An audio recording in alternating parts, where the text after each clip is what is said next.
반갑습니다. 여러분들의 투자가 행복했으면 좋겠습니다. 캐시메이커 문서진입니다.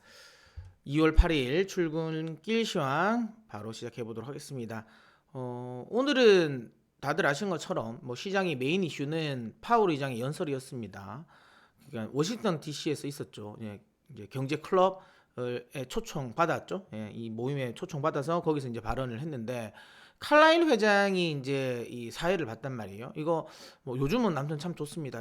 보니까 요즘은 워낙 이제 이 해외 주식에 관심이 많은 관심 있는 사람들이 많다 보니까 이런 이제 많은 채널들, 메이저 채널들에서도 옛날 같으면 이런 것들 그냥 실시간 막 방송 라이브 안 해주거든요. 근데 어제 혹시 보신 분은 아시겠지만 이거 다 이게 실시간으로 라이브 방송을 또 해주고 그러면서 좀 편했습니다. 물론 그 때문에 잠을 좀 덜 자긴 했지만 아무튼 그걸 보면 보신 분은 아시겠는데 이미 이제 칼라일 회장은 이제 딱 아는 거죠. 그러니까 이 사람들이 특히 이제 투자자들이 뭘 궁금해하는지 딱 아는 거죠. 그래서 딱 앉자마자 바로 그냥 첫 마디가 직설적으로 막 말하지 않았습니까? 너 그거 알았니? 너 이번에 지금 고용이 이만큼 잘 나올지 너 알고 있었어? 이라고 바로 팍 물어봤죠. 예, 그러니까 이제 그 라이브 방송 보신 분 아시겠지만 그러니까 이제 참여했던 이제 관객이라 해야 되나요? 아무튼 주변에서 다 웃었죠. 예. 그러니까 이제 딱 거기서 이제 파월 의장이 이제 발언을 하는 게 우리도 몰랐다. 근데 당연하겠죠. 우리도 몰랐다라고 이야기를 하면서 이제 그때부터 이제 썰을 좀 풀기 시작을 했는데 요거부터 바로 갈게요. 그러니까 그러면서 이제 이야기를 한 게 이거예요. 그래서 지금 금리 인상 계속 해야 된다라는 이야기를 한 겁니다. 그러니까 우리도 잘 몰랐고 아직 고용이 쉽게 죽지 않았다라는 거, 이게 결국에는 우리가 금리 인상을 하는 이거 명분이다라는 식으로 이야기를 했고요. 그 다음에 이제 그러면서 이제 아직까지 이거 제약적 수준이 아니다. 그러니까 추가적인 인상을 더 할 것이다라는 이야기를 했습니다. 근데 이거는 어떻게 들으면 굉장히 매파적인 발언이긴 하죠. 굉장히 매파적인 발언이긴 한데 이미 앞전에 다 했었던 이야기잖아요. 그러니까 시장에 뭔가 새로울 건 없어요. 어차피 2월 FMC 회의에서도 기자회견을 통해서 한두 번 정도 더 올리겠다라고 했어요. 그래서 3월, 5월에 더 올리겠다는 말을 했기 때문에 이게 전혀 새롭진 않다라고 보시면 되고요. 그 다음에 제가 그러니까 라이브에서도 이야기를 했고 제가 이제 회원 방송에서도 언급을 좀 드렸던 포인트긴 한데, 시장이 지금 이제 조금 실망하고 최근에 좀 하락을 했던 이유는, 그러니까 연준이 아주 공격적으로 하고 시장의 예상치를 뒤엎는 아주 매파적인 스탠스로 다시 바뀔 거야 이번 고용 지표 때문에, 그거는 아니에요. 다만 시장은 3월 달만 하고 5월은 못 하겠지라고 생각을 했어요. 야, 너가 5월은 못 할 거야 이렇게 생각했던 게 아니네. 원래 연준의 생각대로 5월까지는 하겠다라는 정도의 생각을 가지면서 스탠스가 살짝 바뀐 거지. 그러면서 살짝 이제 차익 실현이 나온 거지. 이것 때문에 추세 하락을 할 것이다라는 이야기는 제가 드리지 않았습니다. 제가 어제 영상에서도 제가 이야기를 드리긴 했겠지만 파월 의장의 발언 같은 거 이건 좀 중요하다. 아주 매파적인 발언이 나올 수도 있다. 하지만 제가 이야기했지만 추세 하락을 할 것 같지는 않다라고 이야기 드렸죠. 그러니까 약세론자들이 그러니까 어제 같은 경우는 굉장히 나왔지 않습니까? 그래서 또 나와가지고 또 시장 굉장히 좀 부정적으로 보면서 이야기를 했지만 저는 계속 이야기 드린 것처럼 아니다. 이미 제가 오늘 썸네일에서도 저는 제 영상을 계속 지속적으로 보신 분 아실 겁니다. 제가 이게 어그로가 아니라는 거. 저는 이미 지금 작년 11월 달부터 계속 강하게 이야기를 하고 있어요. 약세장 끝났다. 이제 바닥 나왔고 그다음에 이제는 강세장으로 진입했다라는 이야기를 계속 이야기 드렸던 포인트이기 때문에 처음 제 영상을 지금 오늘 접하신 분들은 어그론가라고 생각을 하시겠지만, 제가 이제 그 앞전에서도 계속 많은 제가 이제 자료를 제시해 드리면서 왜 강세장으로 진입했는지를 이야기 설명을 드렸습니다. 예, 그럼 혹시라도 못 보신 분들은 그 앞전 영상을 좀 참고해 주시면 되고요. 어쨌든 저는 이제 강세론자이고 그 다음에 시장이 강세 전환을 했다라고 생각하는 상황인데, 오늘 파월 의장이 이런 식의 그러니까 파월 의장의 발언이 아니죠. 파월 의장의 이런 발언을 이런 식으로 시장에 해석한다는 것 자체가 이거는 완전히 그냥 작년과는 다른 판이구나, 다른 판이 됐겠구나라는 생각이 들더라고요. 예, 그만큼 시장은 강세 마인드로 전환했다는 거죠. 만약에 오늘 발언은 사실 시장이 그러니까 시장이 여기 주목한 건 이거잖아요. 그러고 나서 어쨌든 이렇게 막 좀 부정적인 이야기 하고 그 다음에 이번 칼라임 회장이 좀 그분이 참 아무래도 이제 스스로가 어쨌든 펀드 투자자잖아요. 칼라일 이제 그 글로벌 4대 펀드죠. 4대 이제 사모펀드죠. 그러니까 그거를 운용하는 이제 회장이다 보니까 잘 아는 것 같아요. 그래서 딱 물어보잖아요. 아 근데 너 야 물가 목표치 좀 바꿀 생각은 없니? 그러니까 지금 한 3% 정도 해도 안 되겠어? 라는 식 이야기했죠. 이거 다 시장의 참여자들이 말하는 거잖아요. 아니 지금이 그러니까 예전 같은 디플레이션 상황이 아니잖아요.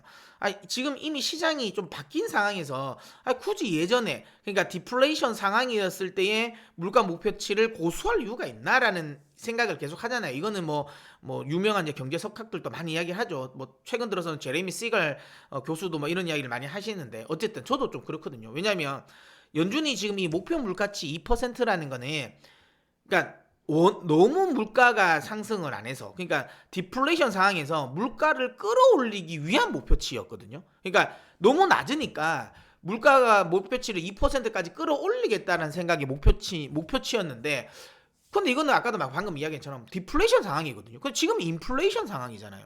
인플레 상황이기 때문에 이 그때 했던 목표치는 달라져야 되는 거 아니냐라는 생각을 많이 하거든요. 근데 좀 단호하게 이야기를 했어요. 아니다. 2% 유지할 거다. 왜? 이게 글로벌 스탠다드다라는 거죠. 근데 그 스탠다드라는 게 자기들이 만들지 않나? 사실 연준이 만약에 여기서 꺾으면 그 스탠다드 바뀔 것 같은데. 맞지 않나요? 네, 그런 것 같거든요. 근데 어쨌든 글로벌 스탠다드라고 하면서 안 바꾸려고 합니다.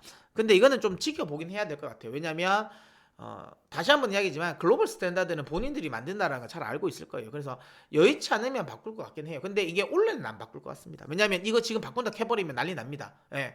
지금 뒤에도 이야기했지만 그러니까 디플레이션에 막 진입했다, 디스인플레이션으로 막 진입했다라는 말, 요 한마디에 지금 시장이 오히려 반등해버린 거잖아요. 그러니까 이렇게 지금 시장이 굉장히 마른 장작인데 조그마한 마른 장작이라고 조금만 이렇게 휙 이렇게 불씨만 지펴도 확 불 붙고 있잖아요. 강세의 이유가 조금만 있으면 확 불 붙는데 여기에 휘발유까지 뿌려버릴 수는 없으니까 안 한 것 같은데 상황을 보고 올해까지 잘 안 잡히면 물가가 그럼 제가 보기엔 내년에는 목표치 바꿀 것 같아요. 예. 하지만 어쨌든 지금은 2%로 시장을 좀 안정을 시켜야 돼. 그냥 너무 이렇게 급등시키면 안 되니까. 그래서 이런 발언을 했다라고 보고요. 다시 한번 이야기지만 결국에는 이제 시장은 요 말에 주목을 했어요. 디스인플레이션이 막 시작했다. 올해 인플레이션 상당히 둔화될 것이다라고 이야기를 했습니다. 그러니까 앞에 한 90개는 전부 다 매파적 발언이 있거든요. 그러니까 9개는 다 전부 다 매파적 발언인데 딱 하나 비둘기파적인 발언했는데 여기에 꽂힌 거예요. 시장은. 그러니까 이게 말 그대로 지난해와 다른 게 지난해는 앞에 9개를 긍정적으로 발언을 해도 하나 부정적으로 발언하면 그거를 꼬투리 잡고 시장을 밀었잖아요.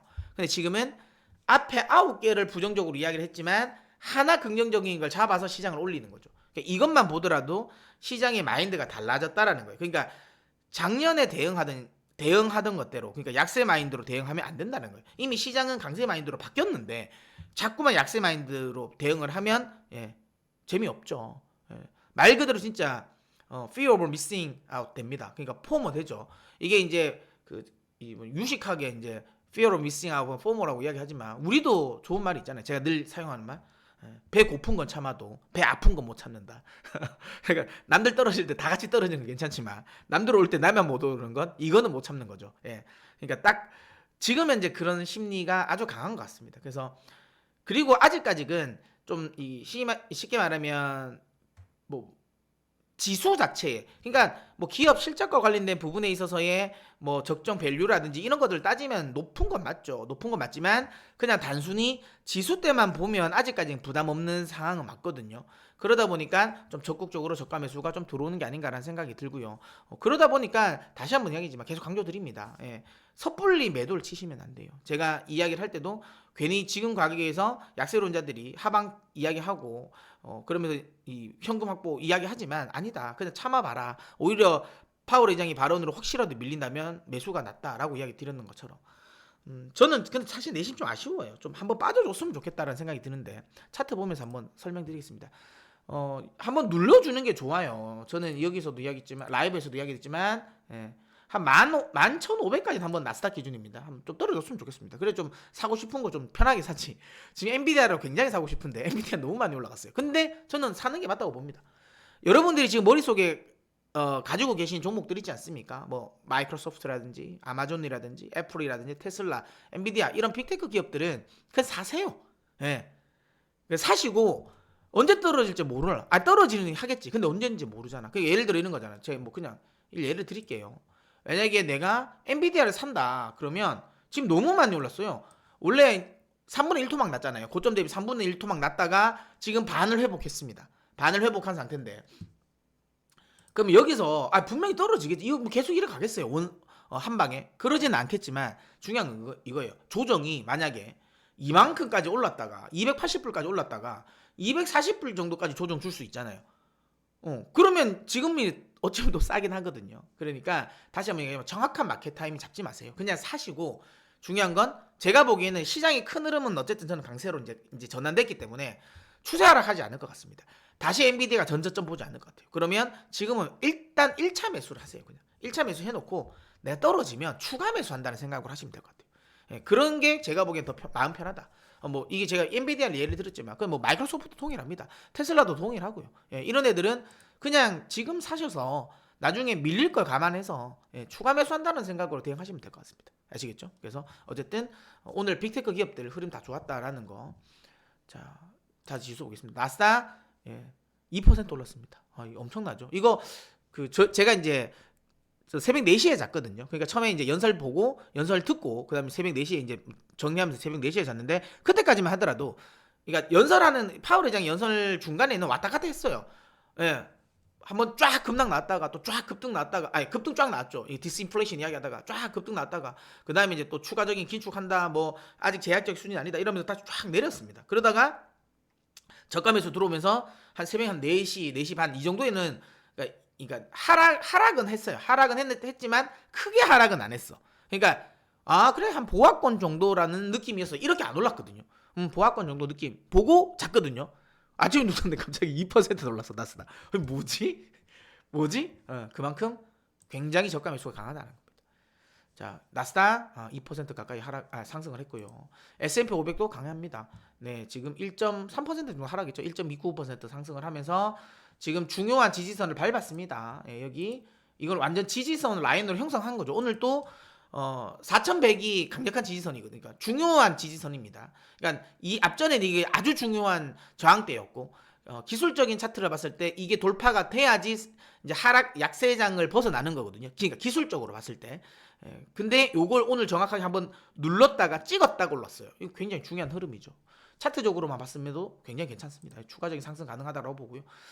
그 다음에 다우는 아무래도 상대적으로 이제 오늘 뭐 빅테크 기업들이 많이 뜨다 보니까 다우는 상대적으로 좀 조용했습니다. 그럼에도 불구하고 상승을 했죠. 0.78% 상승을 했습니다.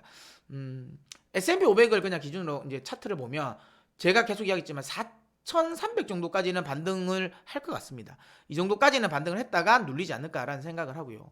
그 다음에 나스닥 같은 경우도 보시면 여기 나오는 거 한 13,000 정도까지의 반등은 나올 것 같아요. 13,000 정도까지는 반등을 했다가 그 다음에 한번 눌리지 않을까라는 생각을 합니다.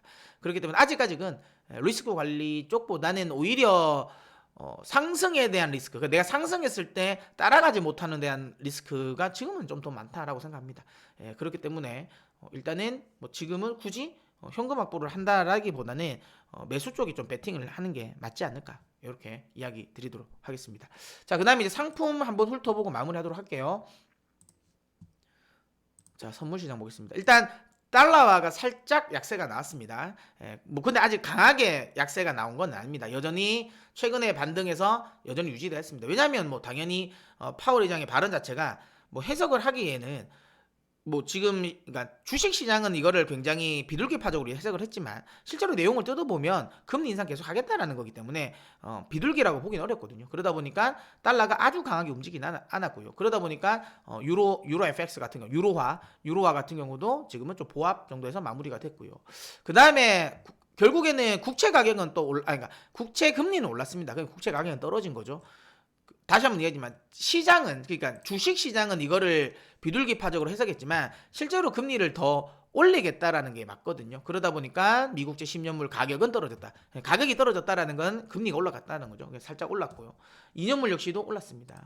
금리는 올랐다. 이렇게 보시면 될 것 같습니다. 다만 이제 이 금리 상승 속도는 좀 둔화됐죠. 아무래도 그래도 살짝 브레이크는 잡은 것 같아요. 그러니까 아주 공격적일 줄 알았는데 그 정도는 아니겠다라는 생각을 하면서 이제 뭐 금리 상승도 조금은 이제 멈추지 않을까 이렇게 생각이 듭니다.